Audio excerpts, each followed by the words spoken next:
नमस्कार मित्रों, आज हम जानेंगे कि वैश्विक ताप कृषि को कैसे प्रभावित करता है, जिसके कारण किसानों का फसल नष्ट हो जाता है और इस समस्या को कैसे हल किया जा सकता है। सबसे पहले मिट्टी का इकोसिस्टम कुछ उदाहरण के माध्यम से समझेंगे। जैसे मनुष्य को जिंदा रहने के लिए अन्न और जल की आवश्यकता होती है। यदि मनुष्य अन्न अधिक खा ले और पानी न पिए तो वह मर जाएगा। यदि पानी अधिक पी ले और अन्न न खाए तब भी मरेगा। तो समझ में आता है कि मनुष्य के जीवन के लिए अन्न और जल का संतुलन बनाना आवश्यक होता है। ठीक उसी प्रकार मिट्टी को जिंदा रखने के लिए सूर्य के प्रकाश और मिट्टी में जल यानी नमी की आवश्यकता होती है।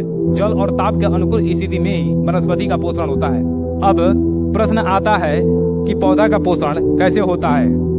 पौधा का जड़ मुख्य का काम करता है। पीरियोडिक टेबल में जितने भी तत्व हैं वह सभी तत्व मिट्टी में उपस्थित हैं और जड़ मिट्टी के अंदर पोषक तत्व को नमी की उपस्थिति होने के कारण ही अवशोषण करता है, जिससे पौधा के अंदर खनिज तत्व की पूर्ति होती रहती है। विश्व में तापमान में वृद्धि होने के कारण मिट्टी की नमी खत्म हो चुकी है। अधिक तापमान के कारण बैक्टीरिया जो पौधों और मिट्टी के बीच न्यूट्रिएंट्स का आदान प्रदान करते हैं खत्म हो रहे हैं।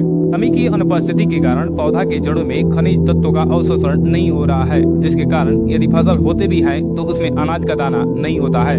हवा की तुलना में मिट्टी तेजी से गर्म होता है, जिससे मिट्टी में जो बीज होगा वह अधिक तापमान के कारण उनका अंकुरण क्षमता भी समाप्त हो जाएगा।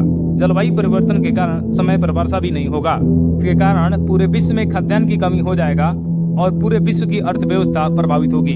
अब बात करेंगे इसका सोल्यूशन क्या है। अधिक से अधिक वृक्ष लगाया जाए और जंगल को बचाया जाए, जो वायुमंडल से CO2 खींचकर अपना भोजन बना लेगा, जिसके कारण पृथ्वी के तापमान में कमी होगी।